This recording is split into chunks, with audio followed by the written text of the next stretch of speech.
우리가 붙잡을 언약의 말씀의 제목은 복음의 뿌리를 내려야 할 이유를 보여준 솔로몬이라는 제목입니다.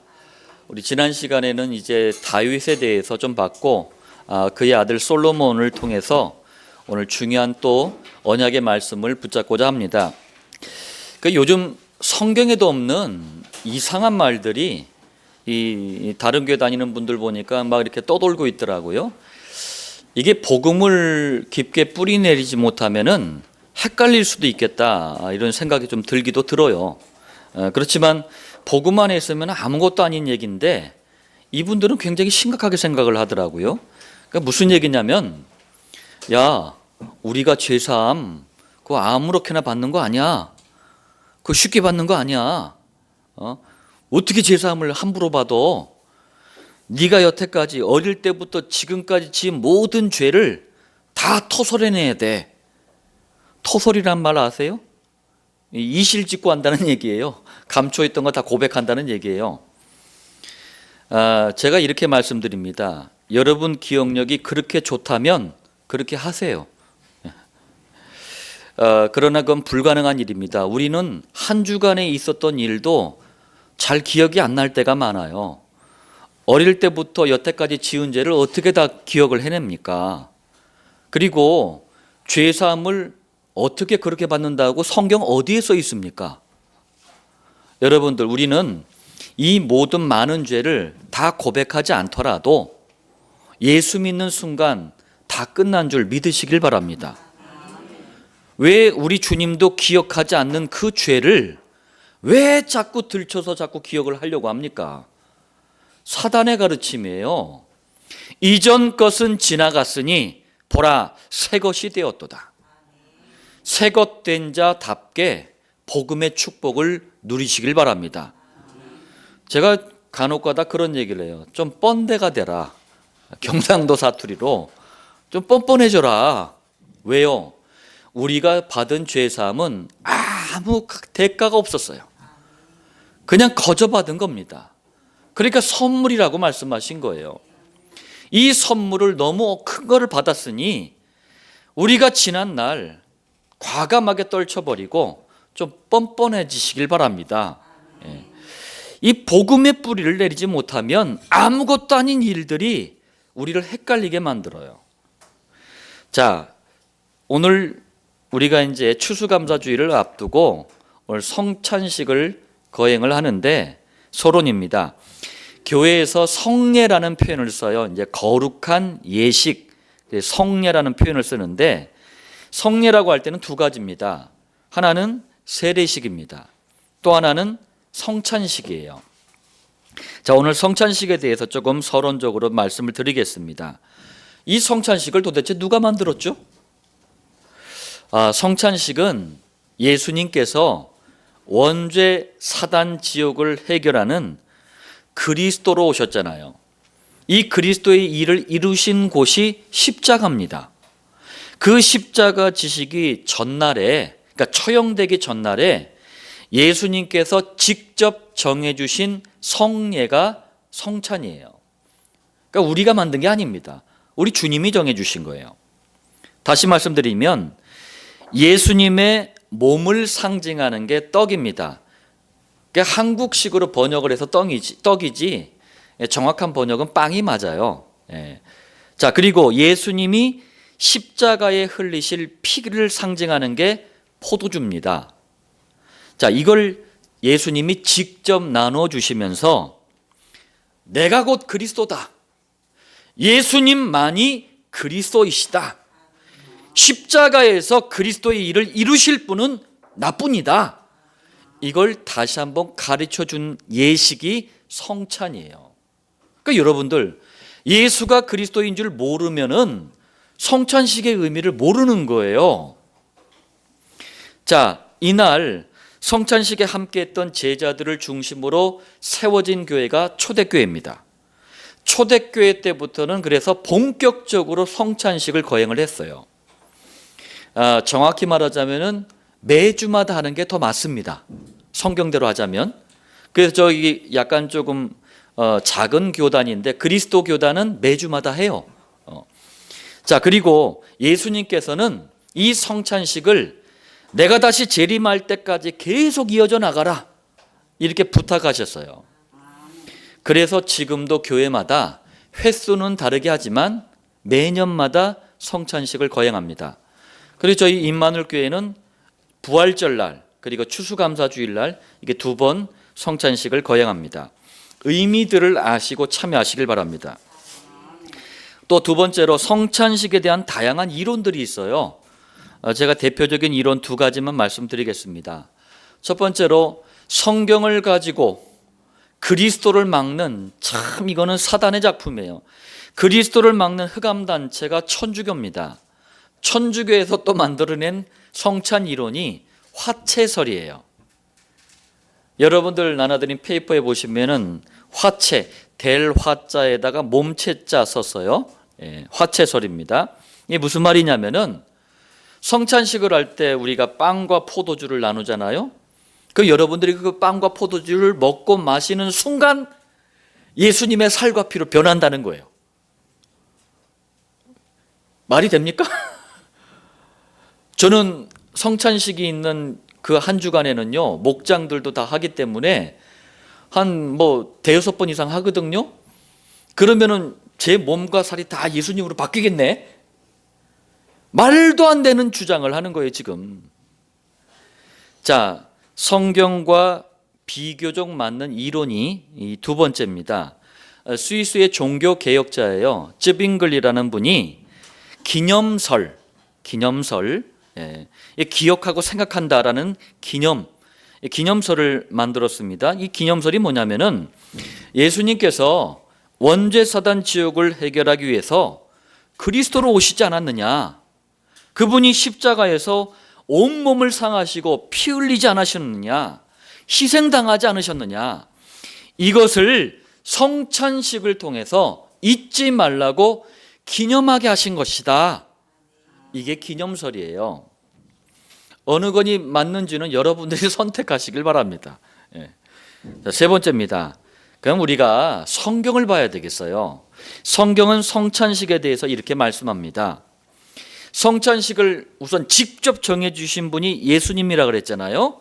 예수님이 누가복음 22장 19절로 20절에 떡을 가져 감사기도 하시고 떼어 그들에게 주시며 이르시되 이것은 너희를 위하여 주는 내 몸이라. 너희가 이를 행하여 나를 기념하라. 또 잔도 이번엔 들으셨어요. 잔도 그와 같이 하여 이르시되 이 잔은 내 피로 세우는 새 언약이니 곧 너희를 위하여 붓는 것이라. 자, 이 성찬식의 의미를 가장 제대로 이해한 분이 제가 보니까 바울이더라고요. 고린도전서 11장 26절에 이렇게 말씀합니다. 너희가 이 떡을 먹으며 이 잔을 마실 때마다 주의 죽으심을 그가 오실 때까지 전하는 것이라. 이분은요, 어느 정도까지 성찬의 의미를 잘 해석했냐면 예수가 그리스도시다, 이게 복음 아닙니까?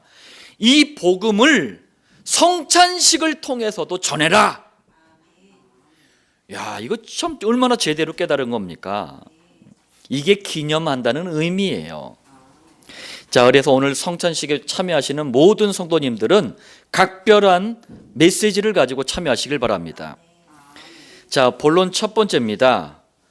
우리가 이제 솔로몬을 봐야 되겠는데, 솔로몬 어떤 사람입니까? 다윗 왕이 자기 신복이었어요. 또 굉장한 충신이었는데 우리아라는 장군의 아내를 빼앗아 버렸어요. 어떻게? 죽였어요. 죽음으로 내몰아 가지고 우리아를 죽이고 그 안에 밧세바를 자기 마누라로 삼았어. 그래가지고 이제 다윗과 밧세바가 아들을 낳았는데 아이가 시름시름 앓다가 죽어버렸네. 그래서 여호와 하나님께서 위로로 주신 아들이 솔로몬입니다. 이런 좀 배경이 있어요. 자, 솔로몬이란 이름의 뜻은 평화, 평안이란 뜻이에요. 사무엘하 12장 25절에 보니까 별명도 있어요. 여디디야라는 별명이 있습니다. 무슨 뜻이냐면 여호와의 사랑을 받는 자, 그런 뜻입니다. 이 솔로몬은요 21살에, 여러분들은 21살에 뭐 했습니까? 21살에 이스라엘의 세 번째 왕이 됩니다.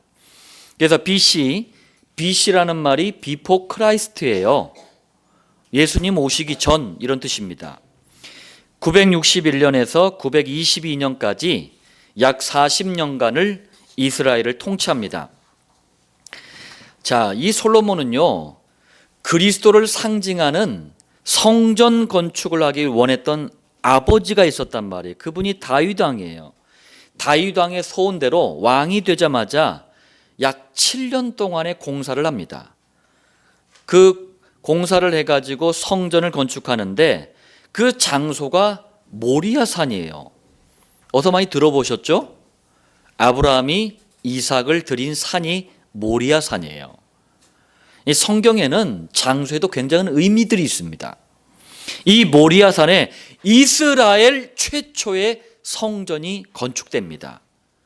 그 성전의 이름을 예루살렘 성전 또는 솔로몬 성전 또는 제1성전이라고 합니다. 자, 지구상에서 누구도 따라올 수 없는 또 지혜를 가진 임금이 바로 솔로몬이었어요.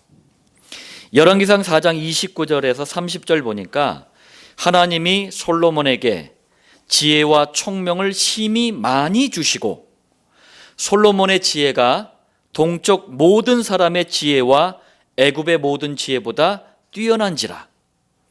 특정한 나라를 언급했어요. 애굽이란 나라를 언급한 이유가 있습니다. 왜냐하면 애굽이 당대 최고의 강대국이었어요. 애굽의 학문, 기술, 과학은요 지금까지도 영향을 주고 있어요. 대단한 나라거든요. 그거보다 더 뛰어났대요. 그래서 4장 34절에 보니까 사람들이 솔로몬의 지혜를 들으러 왔으니, 그러니까 사람들이 막 지혜를 들으러 몰려온 거예요. 자, 이게 제가 이제 성도님들 댁에 이렇게 가보면은 그 아이들 보는 만화책이나 또 동화책에 빠지지 않고 등장하는 얘기가 있어요. 우리 어른들도 한 번쯤은 들어보실 만한 그런 이야기가 있습니다. 뭐냐면은 이 솔로몬 왕 앞에 두 여자가 아이 하나를 데리고 딱 온 거예요. 그러면서 여자들이 이거 내 아들이야, 내 아들이야 서로 막 우기는 거예요. 그러니까 솔로몬이 고민 끝에 뭐라고 이제 재판을 하냐면은 칼 가져와라. 칼 가져와 가지고 내가 이 아이를 반으로 자르겠다. 반씩 나눠 가져라. 이렇게 한 거예요. 그랬더니 한 여자가 그러지 말라고. 차라리 그냥 이 아이 저 여자한테 그냥 주라고. 그러니까 솔로몬 왕이 뭐라고 합니까? 이 여자가 진짜 여자다. 이 여자가. 아이를 포기한 여자가 진짜 엄마다. 그죠? 참 지혜롭죠? 예. 무슨 말씀인지 모르겠습니까? 예, 참 지혜로운 왕이에요. 이게 꾸며낸 이야기나 동화책 이야기가 아닙니다. 열왕기상 3장 16절에서 28절에 실제로 나오는 솔로몬의 재판 이야기, 재판 내용이에요. 자, 이만큼 지혜로웠어요. 또 열왕기상 4장 32절에 보니까 그가 잠언 3000가지를 말하였고 그의 노래는 1005편이며, 자, 솔로몬은요 3000개의 잠언, 이 잠언이란 뜻이 그냥 국어사전적인 의미로 얘기하자면 아주 간결한 교훈, 격언, 이런 말씀들을 잠언이라 그래요. 3000개를 지었어요. 정말 지혜가 뛰어난 왕이었어요. 이 중에 800개의 잠언이 우리 성경에 있는 잠언서에 들어가 있어요. 그래서 잠언서를 솔로몬의 잠언 이렇게 표현하는 겁니다. 자, 그리고 1005개의 노래를 지을 정도로 문학적인 재능도 뛰어났습니다. 자, 이 사람이 솔로몬이었어요. 그럼 여러분들 한번 생각해 보십시오. 솔로몬이 왜 이렇게 대단했을까? 간단합니다. 성경은 아주 간단하게 얘기해요. 복음의 사람이었던 아버지 다윗 왕 덕분이에요. 성경은 간단하게 얘기합니다. 왜 솔로몬이 이렇게 대단했습니까? 전도자였던 사무엘 덕분이에요. 이 두 사람 때문에 솔로몬은 엄청난 축복도 평생을 함께 누렸어요. 여러분들, 우리 부모님들 신앙의 유산을 남기시길 바랍니다. 우리 신앙의 선비들이 어떤 신앙의 유산을 남기는가가 우리 후대들의 삶에 막대한 영향을 끼치는 거예요. 정말 남기시길 바랍니다. 우리 그루터기 찬유가 학교에서 뭐 조사하는 게 있었나 봐요. 네 인생에 있어서 가장 가치 있는 거 3가지만 적어내라 했더니 우리 찬유가 뭐라고 적어냈냐면은 복음, 그 중에 하나를 복음이라고 썼대요. 참 시대적인 아이입니다. 시대적인 아이. 군에 가 있는 세화가 초등학교 다닐 때 가운을 조사하는 시간이 있었나 봐요. 집에 있는 가운, 뭐 그런 거 있잖아요. 뭐 서로 열심히 살자, 뭐 거짓말하지 말자, 뭐 이런 거 있잖아요. 세화한테 아빠 우리 집 가운이 뭐야? 우리는 그런 거 안 걸어놓으니까 뭐야? 그래서 예수는 그리스도야 그랬더니 세화도 아무것도 모를 때 예수는 그리스도야 써서 냈어요. 근데 그때는 모를 때고 1학년 때니까 잘 모를 때고 좀 알아들을 만한 나이 때 그걸 선택해서 썼다는 건 굉장한 축복입니다. 우리 그루터기들 다 그렇게 써라.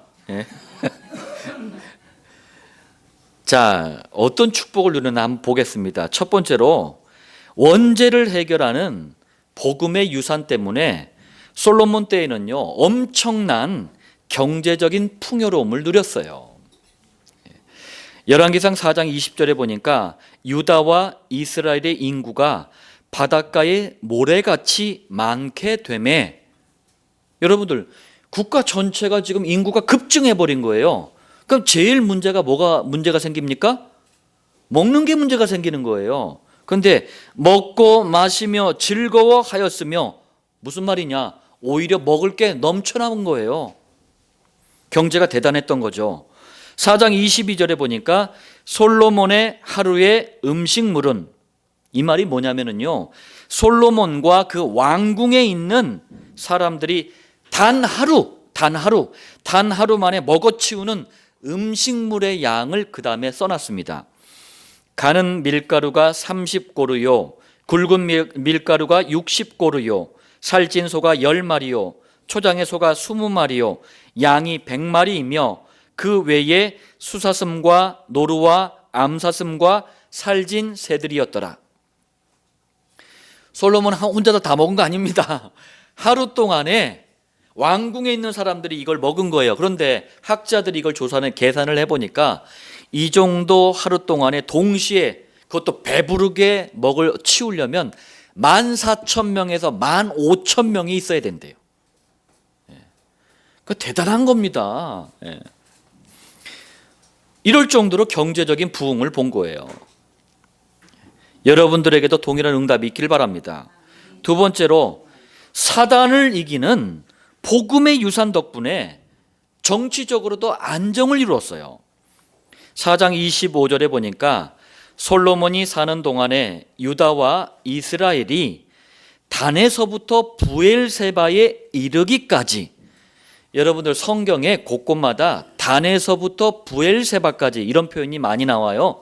이게 한국식으로 표현하자면은 저 북쪽에서 남쪽까지 그런 뜻이에요. 더 정확하게 표현하자면 백두에서 한라까지 그런 표현입니다. 자, 평안히 살았더라. 나라 전체가 다 평안한 거예요. 세 번째로, 지옥 문제를 해결하는 복음의 유산 덕분에 솔로몬 왕궁도요 그야말로 화려함의 극치였습니다. 제가 이거 보면서 얼마나 부럽던지. 7장 1절에 솔로몬이 자기의 왕궁을 13년 동안 건축하여 그 전부를 준공하니라. 왕궁을요 13년 동안 지었으니 얼마나 의리의리하겠습니까? 우리 그루터기들도 복음 안에서 장차 정말 응답받아서 우리 그루터기들 부모님들 모실 집을 한 13년 동안 의리의리하게 한번 지어보길 바랍니다. 자, 10장 16절에서 17절에 보니까 솔로몬 왕이 쳐서 느린 금으로, 금을 가공을 한 거예요. 쳐서 늘린 거예요. 큰 방패 200개를 만들었으니 그리고 또 쳐서 들인 금으로 작은 방패 300개를 만들었으니.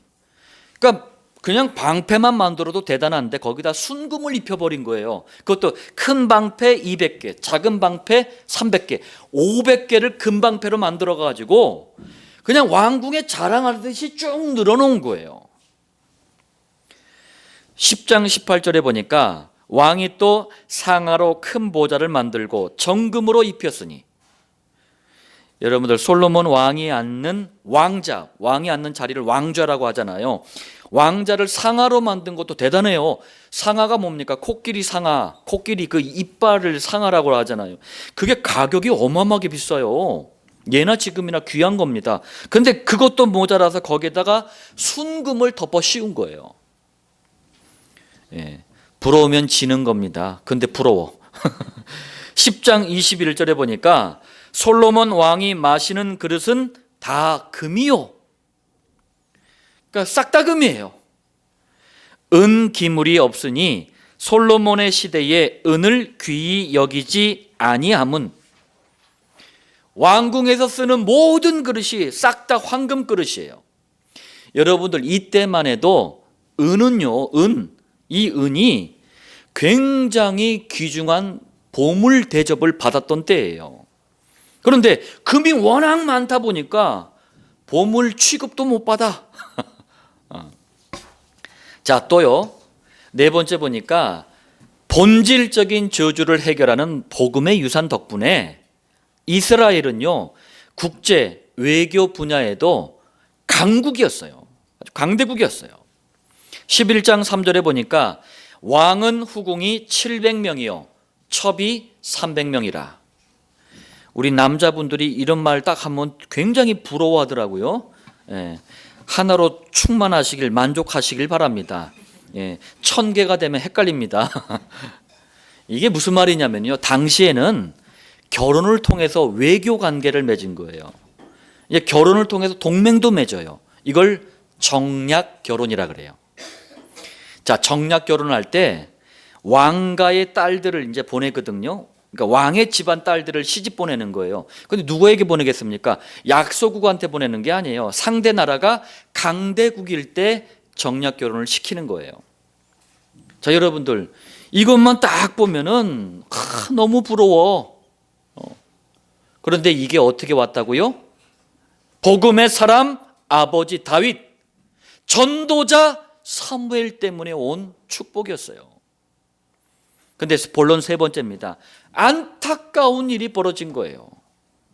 복음의 뿌리를 내리지를 못했어요. 누가? 솔로몬이. 다윗 왕이요, 이분이 참 대단했어요. 너무 대단했는데 후대에 실패한 전형적인 사람이 다윗 왕이에요. 복음의 뿌리를 못 내려준 거예요. 그러니까 반드시 뭐가 오느냐? 한계가 오고 문제가 와요. 어느 정도나 심각할 정도로. 이걸 솔로몬을 통해서 보시면서 우리가 왜 복음의 뿌리를 내려야 되는가? 이유를 발견하는 축복이 있기를 바랍니다. 자, 첫 번째입니다. 여러분들, 이 말씀을 명심하시길 바랍니다. 예수님이 원죄 사단 지옥을 끝내신 그리스도라는 이 복음을 놓치는 것은 모든 것을 놓치는 것과 같습니다. 반대로 복음을 붙잡는 것은 모든 것을 붙잡는 것과 같습니다. 명심하시길 바랍니다. 자, 다윗과 사무엘의 복음의 유산 덕분에 가장 지혜롭고 부귀영화를 누리는 왕이 되었는데도 복음을 차츰차츰 놓치기 시작하니까 이게 이제 문제가 시작이 돼요. 복음을 놓친 그 시작이 뭐냐? 성전 건축이었어요. 여러분들, 그리스도의 완벽한 모형이 성전이에요. 성전의 모든 것은요, 그리스도 안에 있는 복음의 너비, 복음의 길이, 복음의 높이, 복음의 깊이가 어떤 것인가를 말해주는 모형이 성전이란 말이에요. 그러니까 성전을 지으면서, 성전에서 예배드리면서, 성전을 관리하면서 그리스도를 자꾸 뿌리내리라고 모형으로 주신 게 성전이었다는 얘기예요. 그런데 그리스도를 열망했던 사람, 복음의 인생의 모든 것을 걸었던 아버지 다윗을 조금이라도 이해를 했다면 성전 건축에 모든 것을 투자했을 텐데 그렇지가 않았어요.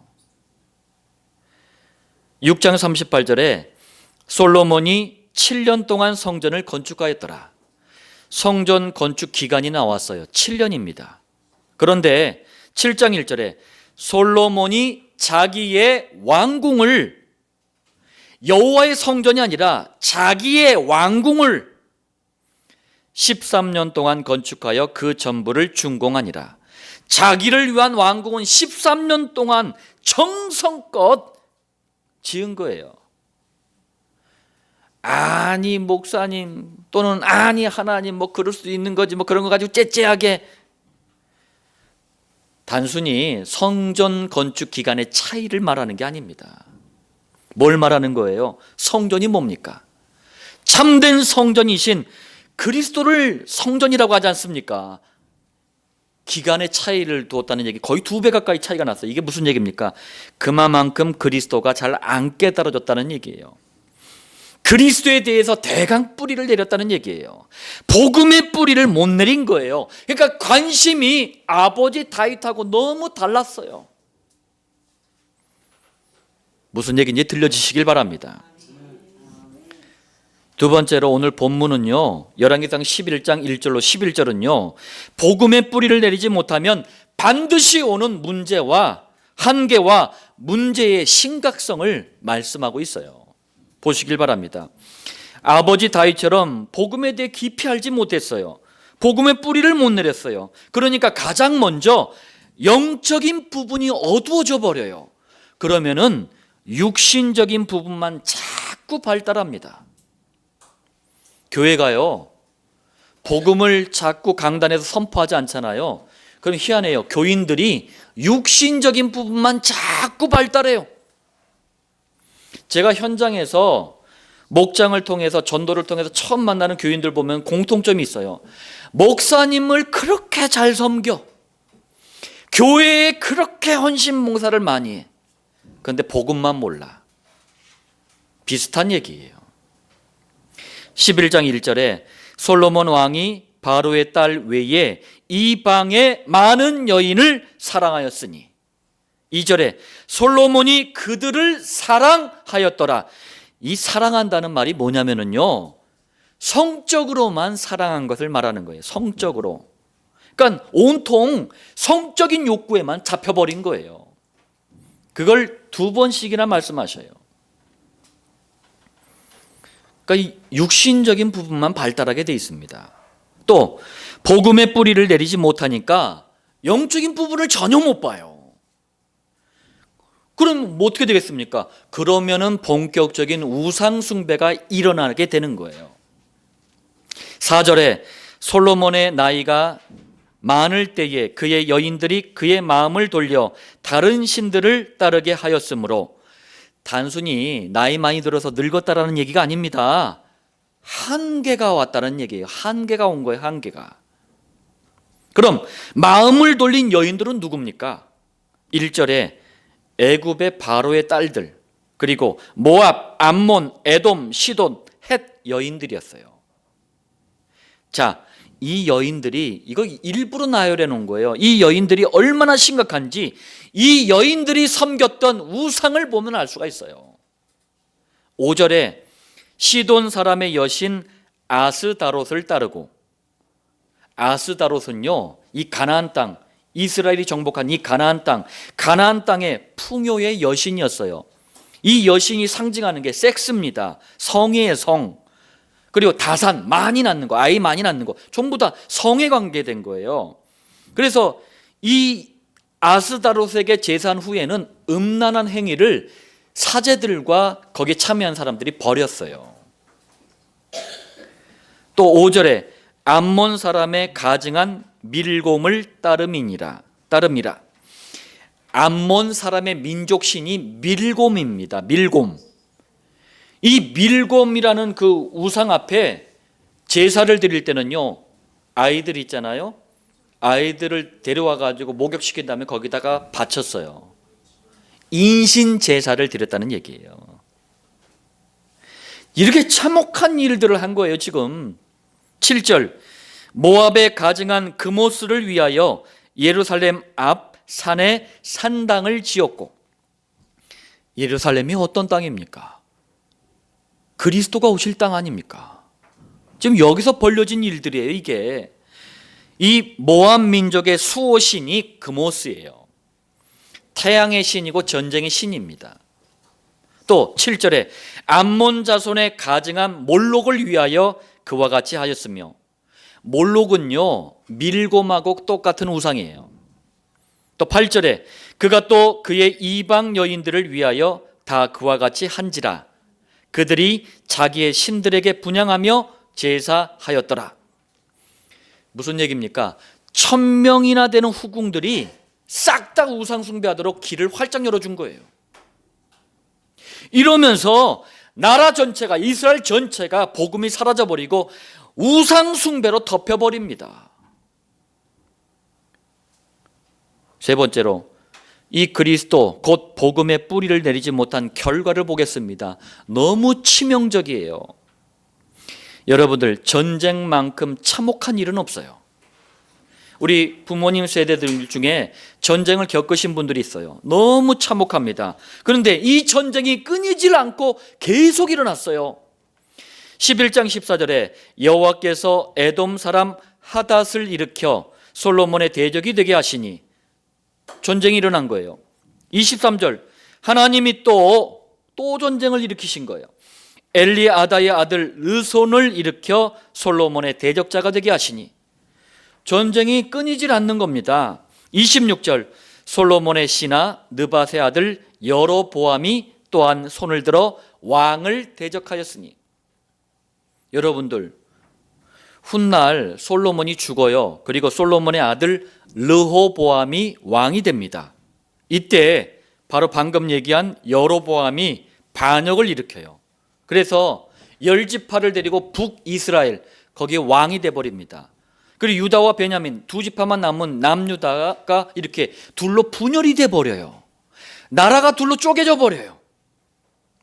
이것은 11장 11절 말씀의 성취였어요.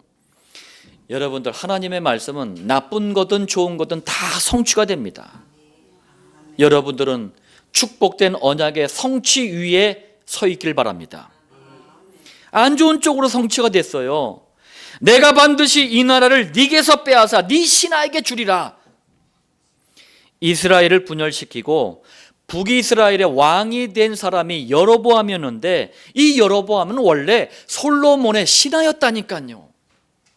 이렇게 비참한 일이 벌어진 거예요.